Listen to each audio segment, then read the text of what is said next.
Something I want to hit on first, though, deals with the fact that no criminal charges for school that spied on kids tens of thousands of times through their laptops. And remember that first they denied they'd done it, then they admit they did it, and that the laptops that are federally funded and issued have this security system on it where the public schools can access the laptops that they say are free, but you pay for it with tax money, when your child is at home, in the bathroom, in their bed. They took photos of them, screenshots of the video of them sleeping in their beds, getting dressed, you name it. And the school was so arrogant when dealing with all of this that they said, what's the big deal? And they tried to actually get children in trouble for taking drugs. It turned out one of the high school students was actually eating Skittles, but they tried to claim that that was some type of drug, and so that's why they were watching them at home. I mean, this is total and complete Big Brother on every level of society, and now the major car manufacturers are coming out and saying, oh, yes, we're going to have cameras in all cars in the windshield that watch everything going on in the car and are hooked into embedded cell phones inside the car that wirelessly transmit the video back to the threat fusion centers, the emergency centers, which themselves are run by Top Secret USA, as the Washington Post called it, this entire CIA control grid. And then, of course, you also hear the airlines saying they're going to put embedded cameras in the backs of all the seats that will then be watching what everyone does in the plane individually and audio recording everything they say and putting it through a so-called artificially intelligent computer that will flag them for criminal activity, like spanking your child, which isn't criminal, but they'll still take your child.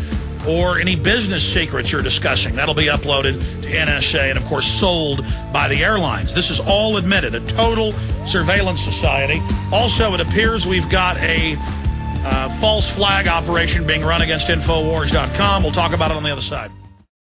To the Central Texas Command Center in the heart of the resistance. You're listening to The Alex Jones Show. Very important broadcast lined up for you today. This Thursday, the 19th day of August, 2010. Thank you so much for joining us. We have Wayne Madsen with key information joining us in the second hour.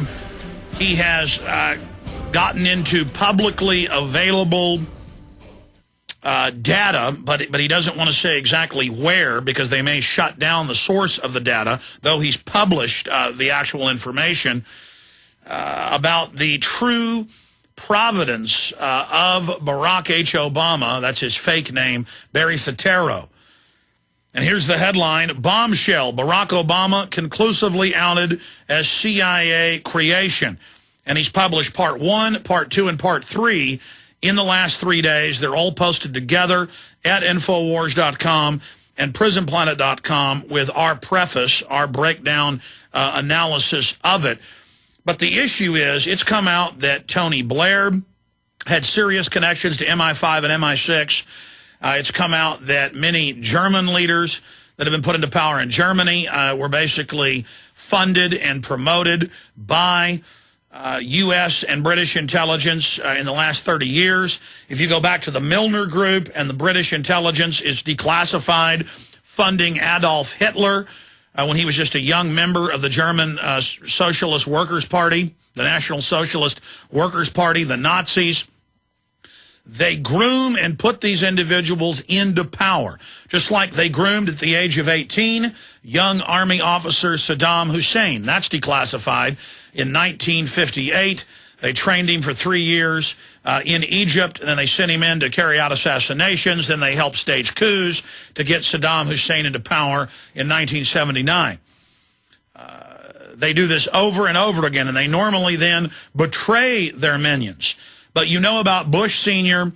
and the CIA memos that have now been declassified, that he was part of the CIA by 1950, right out of college after World War II, and that he was involved in secret operations worldwide. He then magically became the director of the CIA in the 70s, claiming he'd never been involved in it.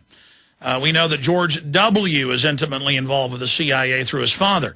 And so the fact that Obama, his stepfather, his father, his mother, all clearly working with U.S. and British intelligence. He is a wholly owned subsidiary of this at every level. And this shows how this illegal corporate shadow government has taken over our society. We'll be talking about it with Wayne Madsen. But if you look at the British East India Company and others, and again, this is ABC News, this is admitted mainline history, they created the Skull and Bones Society in 1832 at Yale to go recruit who would become the future robber barons, the Carnegies, the Tafts, future presidents, future CIA directors, Secretary of States, the list goes on.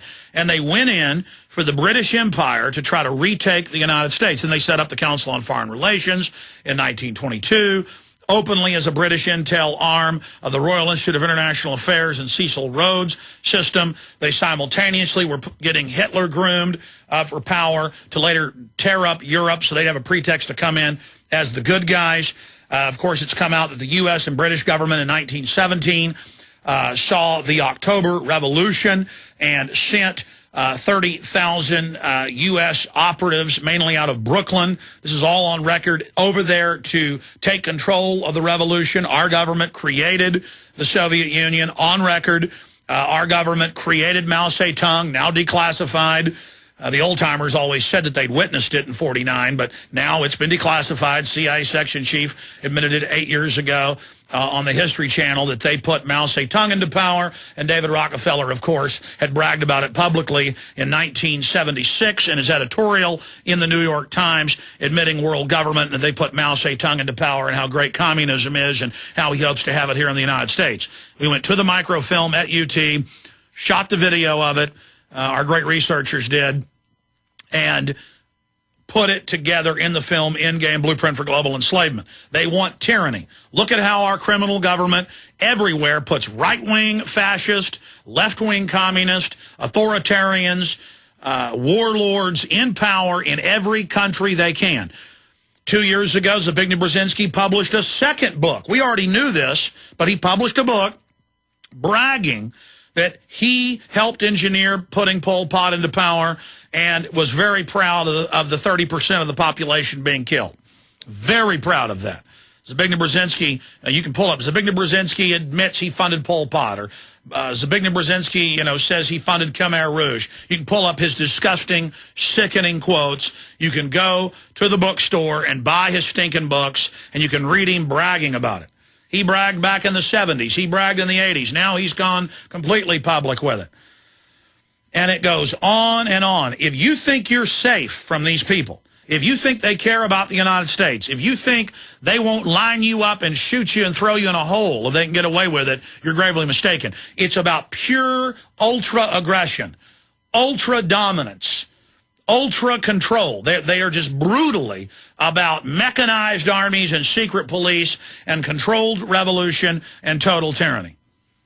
That is what they are for. That is what they stand for. They are cold-blooded, brutal murderers who are all about total dominance. And they control our presidents. They control it all. And that's why they're so scared. If you look at political funding now, it's almost all shifting away from the federal government to the state governments and the governor's councils as the globalists realize that the states can checkmate, because the founding fathers built this in, through the 9th, 10th Amendment, they can checkmate the feds that have been seized by this corporate government. And so they are moving in to do several things. How did the British keep control of Kenya? They went and founded militias and trained and armed them, this is declassified, in the 40s and 50s, had them attack peaceful people in the cities, and then the peaceful people bought the British then coming in and waging a war, not realizing that their protectors were funding the enemy as well. I mean, even children's movies have this plot. It's so popular in history. Like Revenge of the Sith, Part 3 of Star Wars. By episode 3, even children could figure out the plot. This senator funds an attack on his own planet, covertly. Then out of the attack, he gets more power and becomes the chancellor of the Galactic Senate.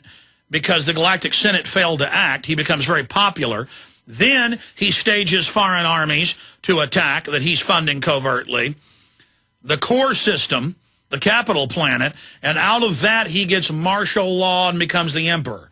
It's very simple for you to understand. And now they're trying to fund militias. I'm for the militia in the Bill of Rights and Constitution. The COINTELPRO will spin it and say, because they're operatives, many of them, that I'm bashing militia. No, I'm not. And they'll misrepresent what I'm saying now because they're operatives. You can catch them in it and find out who the operatives are.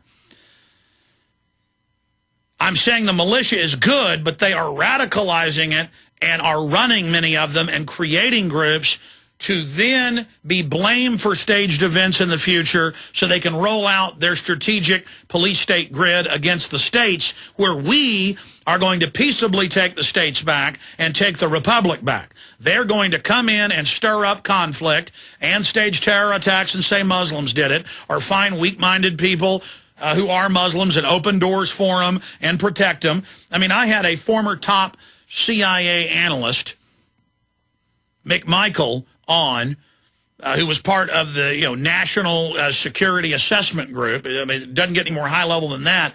2 days ago, telling you, yes, our government may have staged 9/11, and yes, they do stage terror attacks, and he's worried about staged events. What is Ray McGovern, chief briefer to Ronald Reagan, George Bush Sr.? What did he tell you? They stage events. What did Hamid Gul, former head of Pakistani intelligence, say? They stage the events. Because the evidence is that is what's happening and going on. So you better believe this is an unpopular, criminal, offshore corporate group that wraps their tyranny in the American flag. They do not care about this country. They want to bring it down. They want to privatize everything into their own police state.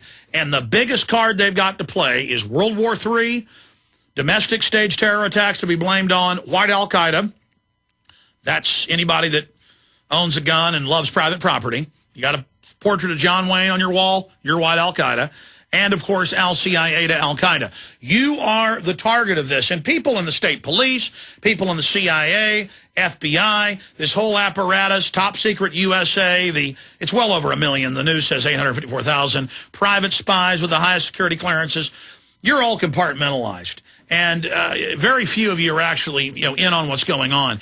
And I'm here to tell you, you're on little power trips. But this isn't a game you're playing. You're going to help the bankers do what they did in Soviet Russia, in Communist China, in Nazi Germany, in East Germany, in Pol Potian Cambodia. You're about, I mean, it's on record the CIA put Fidel Castro in, but then planned to destroy him and failed. But they admittedly gave him funding up front. And then he double-crossed them, and that's why they hate him so much. Just like Iran had been under their control repeatedly and then got kicked out, so they think it's theirs. They think they own you. They think they own the Cubans. They think they own the Iranians. They think they own everybody. Is that saying Fidel's good? No, he's bad. That's saying the Iranian leadership's good? No, they're pretty screwed up. But the point is, they're not the big, mega, British-style mind control empire. And they're going to pull out every dirty trick in the book. You've seen them dress up like racists to blame Ron Paul or Rand Paul. You've seen them say they're kidnapping people. You've seen them put out provocateur militia groups to demonize the Second Amendment. Well, now they've launched new operations. And we'll tell you about that when we get back. This is pretty serious information. And it's targeting us directly. And I've said it, and it's in an article Kurt Nimmo's writing. It's a 90+% chance this is a black op false flag against Infowars.com. It's a 10% chance it's misguided teenagers. We'll be right back. Stay with us.